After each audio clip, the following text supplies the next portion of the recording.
Turning points change the course of our lives, whether it's a big decision, overcoming an obstacle or tragedy, or taking a leap of faith. These stories of inspiration and resilience are what Turning Point is all about. Hello, everyone, and welcome to this week's episode of Turning Point. I'm your host, Priya, and today I have the pleasure of speaking with Vanessa Ferlaino. Vanessa grew up in Sault Ste. Marie, Ontario, in a Canadian, Italian, Mexican family, and her turning point happened during what was a very difficult period in her life. Her father passed away, and Vanessa was involved with a man who became abusive. She ended up moving to Calgary and embarking on a healing journey where she also wrote a book. We'll hear much more about that today. So great to have you, Vanessa. Welcome to Turning Point. Thank you. Thank you so much. Lovely to be here. Super excited to share my story. Yeah, I'm really glad to have you. And I'm actually interested to hear, just to set the scene a little bit for our audience today, what was your childhood like in Sault Ste. Marie? Yeah, childhood life was pretty good. It was pretty quiet. Sault Ste. Marie is a small town in Northern Ontario. And, I grew up small town, but, I with a Mexican, Italian families, small town, very big, loud family. My father was Italian, but he was born in Canada. So his parents came all the way from Italy. They immigrated into the country and, for them, they were figuring out their life, starting a whole new life here. I think my grandmother at the time was like 15 when she moved to Canada. So, super young to be starting this entire new life on her own with her husband. My grandfather worked in the steel plant, and then they also did, side business, cleaning businesses, that kind of thing, because they had to survive and they were starting a family. I think too, for my mother, she grew up in Puebla, Mexico, very central, close to Mexico City. And, in Mexico, there's a the class, the social class, the lines between each social class are it's very, sudden, right? Like it's not, I think here in Canada, it's a little bit more subtle, but, in Mexico, there's a very clear line between, being very poor and the socioeconomic class, like the middle class and then the high class, right? Like those lines are very clearly defined. So, very similar with her and her family, they worked all the time. And so it was, I grew up with that mentality as well. My parents, it wasn't just work hard, that was one value. And, but the other side to this was, taking pride in that hard work. And that was something that was instilled into myself and my younger sister and my younger brother as well.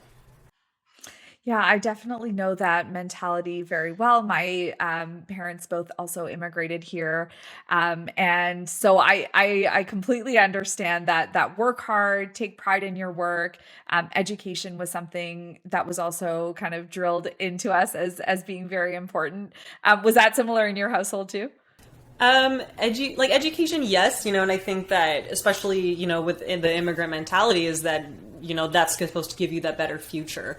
So yeah, it was definitely important to us, but we definitely did, we were kind of always under the belief of, at the end of the day, that's your hard work that's going to get you there, right? Like even with education, you got to work hard to get that education. You have to work hard to pay for your education.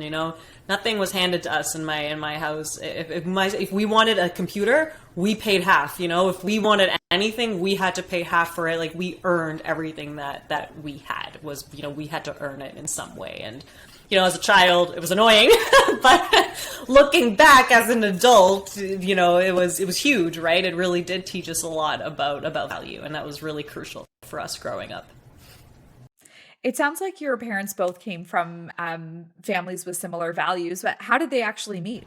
So they met in a very beautiful movie moment on the beach in Acapulco, Mexico. My dad was on spring break, and my mom was also just like on holidays with her friend. And yeah, they met on the beach. They did the whole long distance thing for about 4 years. And that was, no social media at the time. We did the whole handwritten letters, and we still have those letters packaged all nice together in the basement. They're there. But yeah, that was that. They did that for about 4 years. And then when when they got married, my mom moved to Canada because, I think I think at the time the mindset was it's easier to get a job and all those things in Canada horses in Mexico. I love that love story so much. That's so beautiful. Thank you. It's a crowd pleaser. You know, everybody loves the story. It definitely gets the aww. Yeah, every time. I can imagine. I mentioned your father as well in the intro, and just from reading a little bit about your story, it sounds like he was very important to you. You were very close. So tell me more about that relationship with him. Yeah, absolutely. You know, I always really liked my relationship with my dad because it was very, I guess it was, you know, it was organic, which I think might be like a weird word to say, because I think hopefully everyone has that type of organic relationship with their parents, you know?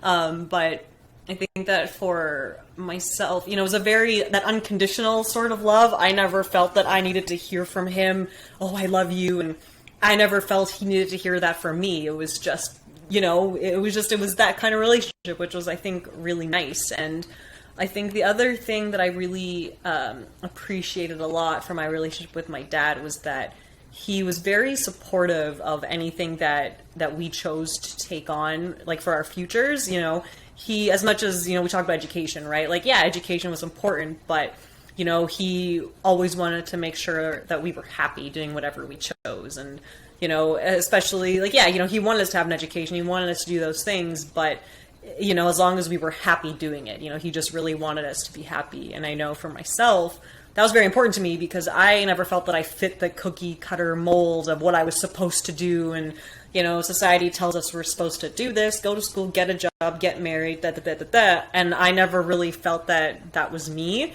You know, I even think being a child and growing up and watching the shows I used to watch, a lot of those things never resonated with me. Going through high school, partying and the drinking thing, that never really fazed me. I was like, I'm not interested in that. And so I think I always felt kind of out of place. I always felt very alone because I didn't fit society. And so I think that having my dad kind of remind me, hey, just do what makes you happy, that was very important to me to have that in my life. Yeah, wow. It sounds like a lot of comfort and a lot of support came from that relationship with your dad.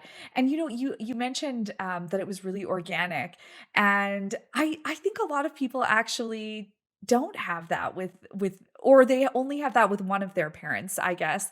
And I don't think I've ever thought about my own relationship with my dad in that way, but I would describe it the same way. And I think we're pretty lucky to have that, where you just almost, there's that mutual understanding, I think, of each other. Yeah.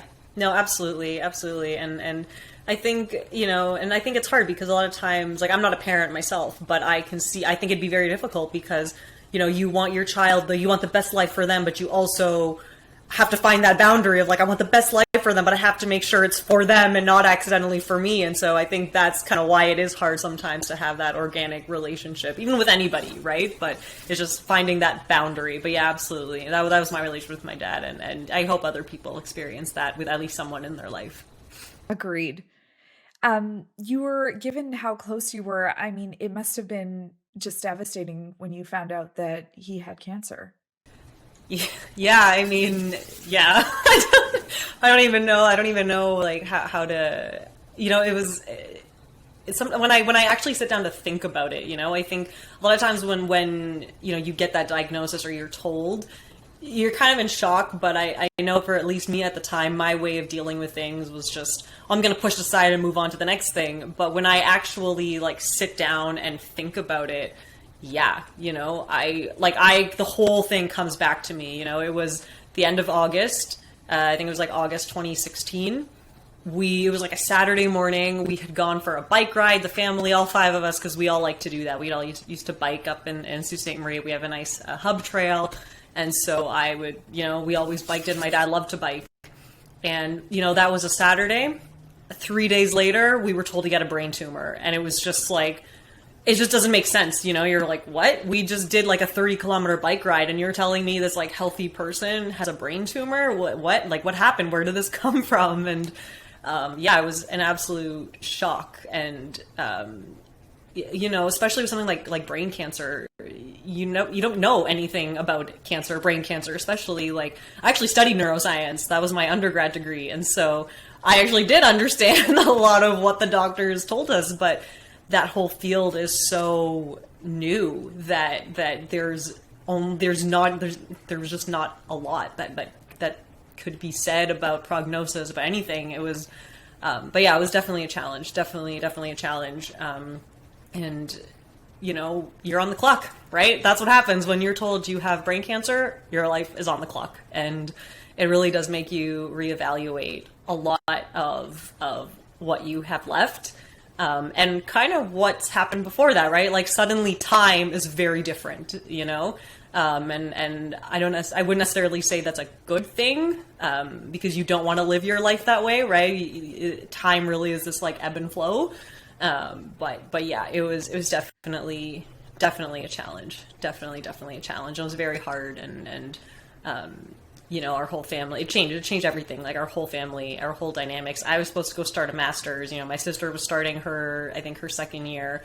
He was supposed to start a new job at the time too. And like suddenly all these things, like all this prospect, completely everything changed. Right. And it was just like, it just felt like everything was falling apart. And, yeah, it was definitely a challenge. Yeah, that's all so awful and so hard for everyone. I mean, and so unexpected. And I mean, you were very young at the time, in your early 20s. I think there are a lot of challenges that come along with that period in most of our lives in the first place. So to add that on top of everything, I just can't imagine how hard that must have been. So he ended up dying about 2 years later, I believe, right? You were 23? Yeah. And then this became a really big turning point in your life. So you kind of talked about the emotions and experiencing that initial diagnosis. What happened after that, and after he passed away for you? Yeah, it's kind of interesting, that whole experience with my dad and the whole journey of dealing with someone who is losing their life to brain cancer. I think for me, what happened was, because we're talking about the turning point, right? And I think I sort of realized at that time how, by the end of it, I was exhausted. I was wiped. I was doing a master's program at the same time. And when I had graduated, I was the chief operations officer at a gene therapy startup company. So I had all this happening. My dad was dying. I was also involved with someone who, was emotionally abusive, and, all these things were happening all at the same time. And it was a lot. And by the end of that experience, I was just exhausted. And that was when my turning point happened, because, it was pure exhaustion. That was when I realized, okay, this is not okay. Like, how can I find myself in this situation? I can't control my father passing away, but what I realized, a lot of my exhaustion came from how, being the oldest child, I always took on a lot of responsibility. And so there was a lot of exhaustion, as feeling as if I was this like parent figure, plus I had this executive experience, plus I was in this, quote unquote relationship that was just very damaging towards me. And by the end of it, I was exhausted because I was losing so much. I was losing my father. I was also losing, my relationship. Like, I was sexually violated, so I was also losing this part of myself. You know what I mean? Like, there was just so much inside of me. And so by the end of it, I was exhausted, and I ended up having to stop working because I had to make a lot of difficult choices. And yeah, at the age of 21, are those the choices or 23 by the time my father actually passed away? There's a lot of difficult choices that I don't think a lot of 23-year-olds had to make at that time. But because of what I felt, the responsibility that I felt that was put on me, and I don't think that was intentional. Like, I don't think anyone else in my family intended that. But that was just how I grew up, right? With this, like, gotta work hard, take on the responsibilities and do all that with pride. But I couldn't separate myself from that, but it was a lot. By the end of that, by the time my father passed away, it was July 23rd, 2018. my turning point happened out of pure exhaustion because I just could not anymore. Like, I was completely wiped out. I had nothing left in me at that point. You mentioned the relationship a couple of times, and it was an abusive relationship, as you mentioned. Was there a moment, kind of a tipping point for you, or a moment when you decided to leave that relationship? I tried to leave that relationship multiple times, but the nature of his personality was that he just kept coming back, and don't know what his intentions were. I can't speak to that, and that's not my business. You know, that's his life, and people who I think behave in such a manner, you know, they have their own traumas and their own anger that they're just throwing out at everybody else. So I can't speak to that, but I know that I tried to end that multiple times, and the only way I actually could do it was to physically move away. That was the only way, because there was no other way for me to end anything. So yes, I did, but that my trigger was, again, like pure exhaustion, that like I was being worn down, and I couldn't do it. Like, I was not happy. I was not happy at any point in that, but I didn't have a choice. I was stuck in that, because that's what happens. You know, you have individuals like that who give you no other option. You know, they take all these things from you, and at a point where I'm losing my father at the same time, that was his entry point, right? Like, oh, you know, you're vulnerable. I'm going to pretend to be here for you, but I'm going to isolate you from everybody else. And in that point where I'm losing my father and I need support from people, I was just further isolated and even more removed. And so I kept trying to end it, and kept showing up, and lots of pressure to stay. And anyways, it was a mess. But my trigger point in leaving was, again, like pure exhaustion, you know, but I was only able to do that by physically moving away. And this physical move is really what triggers this major change in your life. You ended up moving to Calgary. Tell me about deciding to move, obviously so far away, and choosing that city. So I ended up going to Calgary. This was after my father passed away. Honestly, I had a friend out there, and I was just catching up with her one day through text, and she was like, "Hey, why don't you just come to Calgary for a bit? Like, just take a breather, you know, just unwind." And I was like, "Yeah, you know, I was wiped out. I was healing from all of this loss, as I was describing earlier." And I said, "Yeah, like, I have nothing to lose. Why not?" So I went to visit her for 3 weeks. And then by the end of the 3 weeks, I was like, "Hey, I don't have to go back." I have, like, you know, and I think at the time I wasn't really ready to come back. I just don't think I knew that at that time. You know, it was just more like, yeah, I don't have any reason to go back. I'm just going to hang around a little bit longer. And so I did. I just got a studio apartment. I ended up staying there for about 2 years. Wow. And this is where a lot of your healing journey happened. So how did you start to heal from all of that? I mean, it's so much trauma and sadness and emotion. So tell me about that part of the healing journey in Calgary. A lot of my healing journey in Calgary was me sitting in absolute silence and just sitting in this darkness. You know, it was a very dark time, very dark. And again, I think in that time, I don't think I actually understood the state of my mental health. But, you know, again, like looking back and seeing where I am now, I was like, oh, like, so, you know, there's a huge part of me right now that's very compassionate to that past version of myself, because I'm like, wow, Vanessa, like, you were not okay. You know, you were really struggling. But I also had enough awareness at the time to know that was something I needed to do. Like, I knew I needed, it was difficult, but I knew I needed to be in silence, because there was a lot I was healing from. And there was a lot, when you're healing from, you know, something like a sexual violation, when you're healing from the loss of a loved one, there's a lot of stuff that gets pulled out with it. And sometimes it feels like all of that was coming out. So it was like this dark, heavy time, but I had to start listening to what was coming out as well, because I couldn't keep going on the way that I was used to going on, which was just, oh, well, this happened, on to the next thing, on to the next thing, run to the next thing. And so I think at that time when I'd gone to Calgary, I was running to the next thing, but that was when I had to say, okay, I can't keep running to the next thing. I have no more fuel left in me to run to the next thing. I need to sit here and I need to be with all of these feelings and all of these experiences. And I need to feel every ounce of this darkness and this hurt and this pain and just express it and feel it. And that was what my time was in Calgary. Just that I, literally sat in my apartment and I just felt feelings, which sounds very silly, but that was what I had to do because it was a lot that I had to process at that time. It sounds like you kind of literally and figuratively had the space you needed.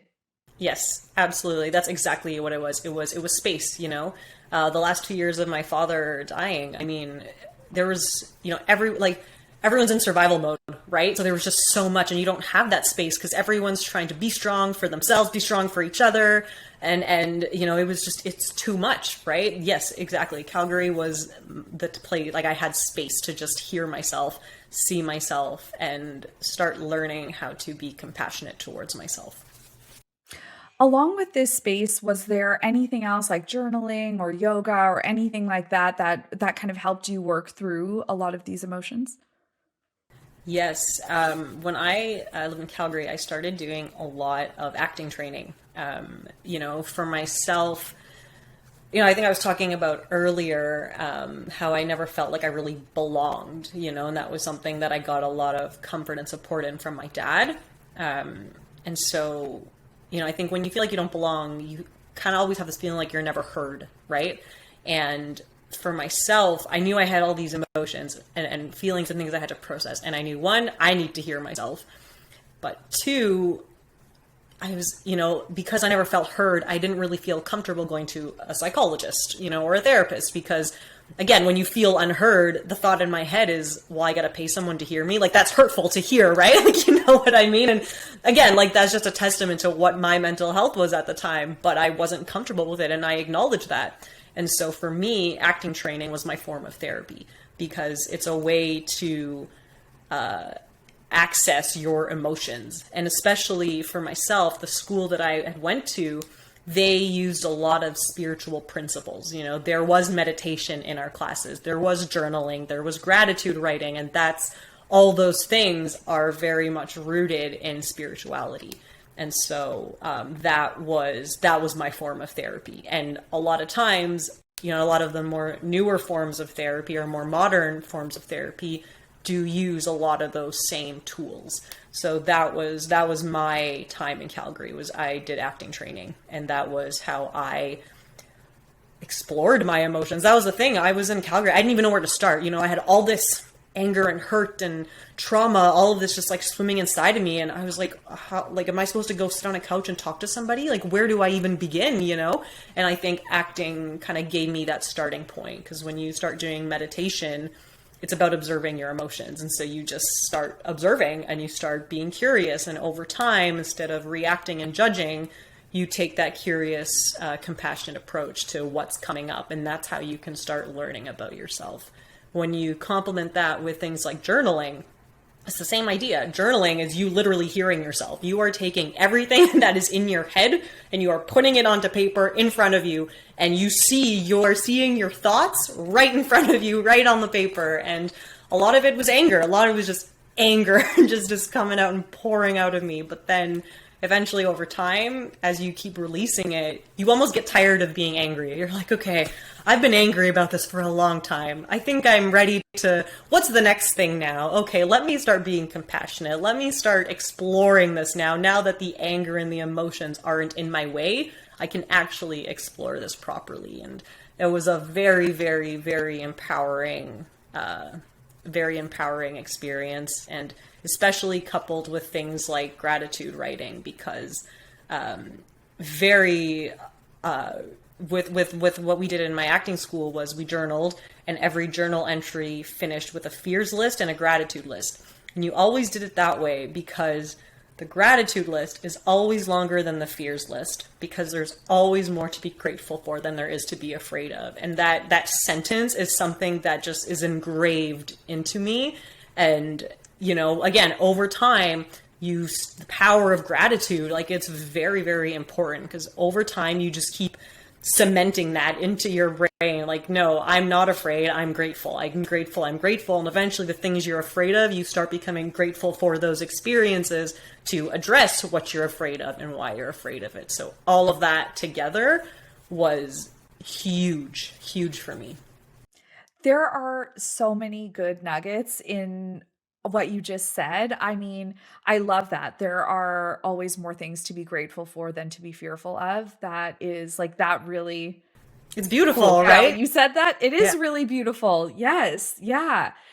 And also just this, the way that acting was this entry point into processing all of these emotions. Like, I've never heard anyone explain that the way you just did. And that's so powerful. So I'm curious, like, how did you even think to take acting classes? Like, how did that even happen?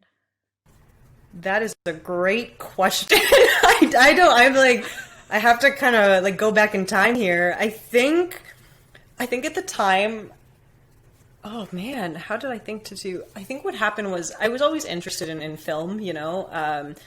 Okay, yes. So a lot of, you know, a lot of when I was kind of doing a lot of my emotional processing, you know, a lot of that time was spent on my couch watching TV. And, you know, I think a lot of times we do that. Maybe we're conscious of it, maybe we're not, but we'll kind of project our own emotional lives onto these characters in the TV. It makes us feel better, right? So I was doing a lot of that, but I started becoming very interested in film, because, you know, and so I used to live down the street from the library, and I would go to the library and I would take out all these books on filmmaking. And it was very interesting how they, like, you know, talked about the composition of different shots and the frames. And I was like, this is so fascinating. And so just, you know, and then talking about even the relationship between directors and actors and just how it all comes together. And especially I came from tech and business, that I always thought it was really interesting. And so I started taking an interest in film in general, and I was going to film screenings, and, you know, I would connect with people. And so I connected with an acting coach, at an event. I just ran into her, and she was one of the partners of this school at the time. And she was the one who told me, hey, you know, like, you should, if you want to try it out, this is what we do. And she was the one who really got me going onto acting. And when she described it to me just the way that I did, like, she was the one who had said to me, you know, there's more to be grateful for than there's to be afraid of, and the power of journaling. And when she was describing that to me, it just resonated with me in a way that, you know, when people said, go see a professional, that didn't resonate with me. But when she described it that way, I was like, yeah, I think that's for me. And I just kind of trusted that instinct.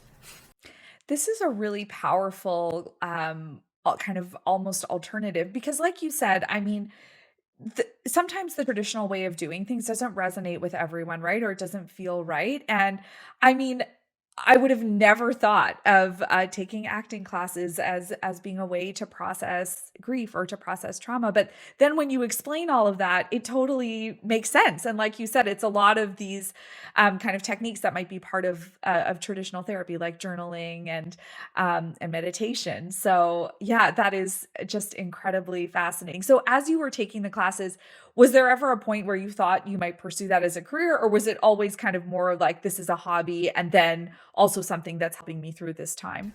At the time, it was more, you know, I have to process things. I think what happened was, as I kept journaling, that's where human came from, my book. So I guess in a way that kind of did come into my career. But, you know, I'm always cautious about saying that, because a lot of times we think about acting as fame and we don't think about it as work, you know, like, it's an industry. There is a union for actors. Like, it's literally another industry, right? So I'm always kind of cautious when I talk about it, because, again, like, it's not, what's your intention, right? I think is what it comes down to. And for myself, I mean, I would consider a career, but that's not my, you know, my mission. My intention is not to be famous. And, you know, if I were to get more into film as a businesswoman, you know, I would look at doing it myself, you know, so raising capital to actually produce something, you know, finding distribution, like very similar to what I'm doing with my book, right? But no, at the time it was very much about, I don't even have the capacity to think like that at the time, like I was so overwhelmed with emotions, like I couldn't even, it was just very much, I was too exhausted. I was like, I only have the capacity to focus on me right now and to like figure this stuff out right now. So no, for me it was very much this like spiritual journey. And I mean, just, I think to your point too, you were saying how a lot of people, yeah, a lot of times therapy doesn't always resonate with people. And I think it's interesting because when I chat with people, the people that I find it doesn't resonate with is people that are kind of like myself, from like a cultural perspective, right? It's usually those individuals who say the same thing, that it's not, therapy doesn't really resonate with a lot of people that have similar like immigrant backgrounds like myself. And I think it's just because we were brought up very differently. And, also because we're rooted in culture, right? Like I'm Mexican and Italian, and that there's a whole different, like that culture is very much about storytelling, and, there are traditions that are passed down, right? And I think that those things make, those things just make a difference in how we perceive things like, like professional services, like therapy, right? Absolutely. You mentioned your book, Human, and my next question was, how did this factor in, and what inspired you to write this book? But it sounds like this whole process of processing the grief and trauma really is what led to that. Is that right? Yeah, absolutely. I mean, my experience with everything, was most of the time in Calgary was spent just connecting with myself. I had to start hearing myself. And again, that was acting training, that was journaling. Yoga became a big part of that later as well, especially when I had to start reconnecting with my body, especially from an experience of being like sexually violated.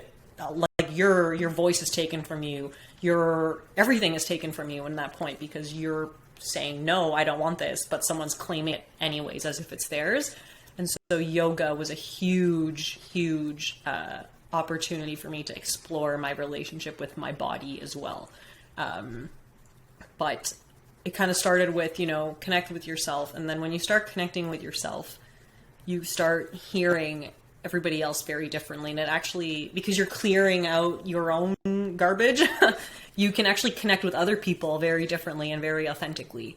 And then once you start doing that, as you keep clearing and cleansing out, you're creating more space for yourself to thrive, to connect with other people. And eventually you create so much space. You have like an abundance of space that you're like, I want to give this back to the world. Like I want other people to experience this as well, to be enlightened, to be free. Because that's what it is. This whole experience is that you're cleansing, but you're letting go. You are letting go of all of these things that you're told about who you are and what your values are and what you're worth. And, whether it's from, generations unintentionally from your family and your whole bloodline, whether it's society's norms, whether it's, an emotionally abusive partner who's telling you who you are to get to for their needs, right? Like it's all, you're cleansing all of that out and you're letting it go, because a huge part of this is kind of coming full circle to this point of, in a weird way, I created those things for myself, which is kind of bizarre because you're like, why on earth would I create an experience for myself where I'm going to be sexually violated? Like that doesn't even make sense, right? But when I look back at that kind of past version of myself and I go, oh, well, actually it kind of makes sense that I would find myself in a situation like that, where that was how I valued myself. That was what I thought I was worth. I genuinely believed that that was what I deserved. I deserved that relationship because that was what I thought of me. And so it makes sense. Not saying it was, it's not a great experience, but I'm compassionate enough to understand, yeah, I can see why I would have stuck around much longer or why I would have felt trapped in that scenario. And so as you do all that, you clear all of that out. And then you say, hey, I want people to live this way too. I want to let go of all of that. Now that I've come full circle to understanding all of this, I've let it all go. I don't hold anger towards him. I don't hold anger towards me. I've let it go, and it's freeing and lifting, and now I can move on. And I want other people to let go of whatever's inside of them. And it doesn't matter what it is. Trauma is trauma. Pain is pain. Hurt is hurt. Loss is loss. Happiness is happiness, right? Like, everyone experiences it regardless of the context. And so I want everyone to experience that as well, to just let go. And it sounds so much easier. It sounds easy to say, just let go, but it's not. It's work, and it's a choice. It's a choice that you have to make every single time. Every time that you choose to take a deep breath and let go versus react to an old emotion. Every time you choose, to do something for yourself. Every time you choose self-love over self-hate. That is letting go little by little and incrementally. And that's where human came from, was that whole journey. It was, now I've connected with myself. Now I'm able to connect with others. Now I want to bring this to the world, and I want to create and drive impact. And that's what human walks through that journey. But that was where it was inspired from, was all my journal entries and that whole growth of just keeping connecting and then giving it back.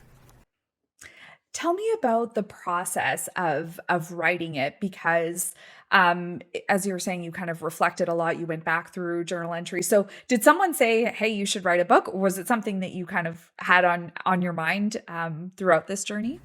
Yeah, no one ever said I should write a book. And it was a very organic experience. Journaling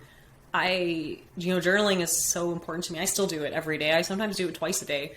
And I still do the same thing. I wake up in the morning, I do yoga, then I will journal, then I go for a long walk. Sometimes I'll journal some more, and then I'll journal at nighttime. It's a very important part. It's a ritual for me. But it happened organically, it was never this plan. It was never an intention. It was just like I said, that whole exploration of getting to the point of saying, I want to, share this with people. But I knew I wanted to share it in a way that was organic, because I think there are a lot of authors out there that do write about this stuff, but some of it is very research based. Some of it is, that same type of story of the, kind of believe in the underdog, that kind of thing. And I was like, that's not what I want, because I don't think that actually inspires true change. That's feel good. That makes us feel good for a minute, and we're so proud, but it doesn't actually make you think about, your life. And that was the difference between human, was that I knew I wanted people to actually think about it. I was like, think about your life, think about your experiences, think about your pain, and think about how you've been running away from it, because we all do. Like, unless we're aware of it, we're doing it all the time, right? But no, it's very organic, very, very organic. And it's, I'm excited about that, because those are the best. It becomes a good experience, right? Like, when people ask me, did you have like writer's block? Did you feel stressed? And I mean, occasionally, sure, I had writer's block. It was my first book, but I never felt stressed, because the experience of writing was fun for me. You know what I mean? Like, it was an opportunity to connect with myself when I was writing my book. So, but that was the process of writing it. So you were in Calgary for 2 years, where most of this healing journey happened, and you're now in Toronto. How did you end up moving to Toronto? Well, my sister was actually in a car accident. She was in a car accident, I think, right after COVID happened.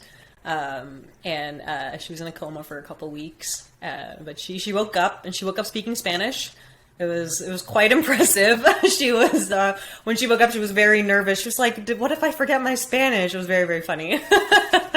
But that was what brought me back, because, I was like, I think time to go back, be closer to home. And at that point too, I had really outgrown that version of myself in Calgary, and I think I'd been kind of wanting to leave for a while. I just didn't really, I don't know. It was like I was kind of being lazy about it.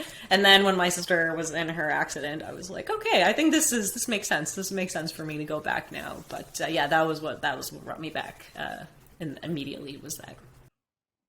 How has life changed for you since your book has been published? And since that you've kind of had this big change in your life? It's really funny. Like, it's changed, but it's also the same. There's nothing very different except for my perspective. How I view myself, how I view the rest of the world, how I can connect with people. I still, like I said, I still engage every day in my rituals and in yoga, writing, all those things. I've taught myself piano, but I would say that, like I said, it's really just my whole my life has changed, but it's because my perspective has changed. And again, like I'm free, right? Like I've let go and I'm aware. And every once in a while, yeah, my emotions get triggered. I get caught up, but I don't need to shame. I don't need to blame. I just feel my feelings and take my time for me. And that is enlightening. You know, it's, I've let go, you know, and I wake up and I feel light, and I can feel other people's, I can be sensitive to what other people are going through too, without consuming it and feeling like it's mine. And I think that's very important, because it's a much more authentic way of connecting with people, right? When you start consuming other people's energies, you're actually projecting a lot of your own pain and hurt and whatnot. But when you can understand that boundary and feel other people's emotions in that sense without consuming it, it's a much more authentic connection of, oh, hey, I'm compassionate towards you, and hey, I'm empathetic towards you. So I would say, you know, spiritually, you know, that spiritual connection, that's how my life has changed. Yeah, no kidding. I mean, when you think about everything that's happened, I mean, this has all happened within such a short period of time. It's like almost 4 years since this really major turning point, since you made the move to Calgary. I wonder, as you reflect back on everything that's happened, what do you pass on to others, or what do you hope other people can learn from your experience? You know, I would say don't be afraid to feel your feelings. You know, don't be afraid to take that time. I think a lot of times I think, you know, like on a subconscious level, we all know all of our hurt and pain, but we're so afraid to actually feel it, you know, and it's okay. Like, feelings are feelings, you know, don't be afraid of all of these things. And I think to truly let go of anything, you have to be able to look in the mirror and feel comfortable with every scar, every bruise, every mark, and you have to be at peace with it. And the only way to be at peace with it is to address everything, you know, and it takes you, it's a whole journey, and it's lifelong. It's not something, like you said, it's been 2 years, but it's not like it's just 2 years and hey, I'm free. Like, it's still an exploration for me. I still have moments where I'm like, whoa, that reminded me of this time when I was 4 years old, and that's interesting that it's bothering me 20 something years later. Interesting. I wonder what this means. And it's all an experience. But I would say it starts with that, you know, don't be afraid to explore how you feel about things, especially in like modern society. We're consistently thrown messages of who we need to be, how we're supposed to act, what's hot, what's not, what's cool, what's this, what's in, blah, blah, blah. Like, you know, we're consistently thrown these messages all the time. And be aware if there's a message out there that's not you, be aware of it, and you have the choice. You have the choice to not be that. But sometimes we're too afraid to not be that, because we know, because we know it's going to trigger a lot of stuff in us, so we just avoid it. But don't be afraid of it, you know, don't be afraid of it, and don't be afraid to trust yourself with that exploration, you know. I had friends always told me, go see a professional. And it was very hurtful, because as someone who felt unheard, to have your own friends tell you, go see a professional, to me, that was translated as, oh, you don't want to hear me, but you're my friends. But I trusted that. And so I went and I did my acting training instead of seeing a professional. And I just continuously trusted myself. And that doesn't mean I knew all the answers. It just means that I knew if I ever found myself in a pickle, I could get out of it. And you know, so I think it's both of those things. Like, don't be afraid to feel your feelings, and don't be afraid to trust yourself with feeling those feelings. I think that is such great advice. I think, you know, it's always interesting to me when people say things that seem very like simple, but then when you think about it, those are the things that make such a big difference, and the things that a lot of us kind of fail to do. Like, when you think about just trusting yourself, I mean, you're right. So it's so easy to trust the messages that society is constantly pumping at us, or what we're seeing on social media, or feeling like we have to do what everyone else is doing, rather than actually doing that inner reflection and thinking about what's best for me, or what do I actually want to do. Oh, I think that advice is so relevant, and it's so powerful. And your whole story, I just thank you so much for sharing with us today. For any of our viewers and listeners who want to find you after and to find your book, where can they connect with you? Yeah, you can get my books available on Amazon. You can also visit my website, vanessaferlaino.com, and I'm also on Instagram, Vanessa Ferlaino as well. I have a few announcements coming up, so I'm super excited. So please follow, please stay in touch. And it'd be really great. I love continuing these conversations, and this is the kind of stuff I like to talk about a lot, so you'll see it on all of my platforms as well. Well, thank you so much. We'll put a link to your website in our show notes as well. I really appreciate you sharing your story, and I am excited for these announcements, so I'm going to be keeping track of what's happening too. I appreciate that. Thank you. Awesome. Thanks again, Vanessa. And thank you to all of you for watching and listening. If you're enjoying the show, please leave us a 5-star review on your favorite podcast app. You can also follow the show on YouTube, of course, and you can find me on social media at Priya Sam. Until next time, take good care of yourselves and of each other.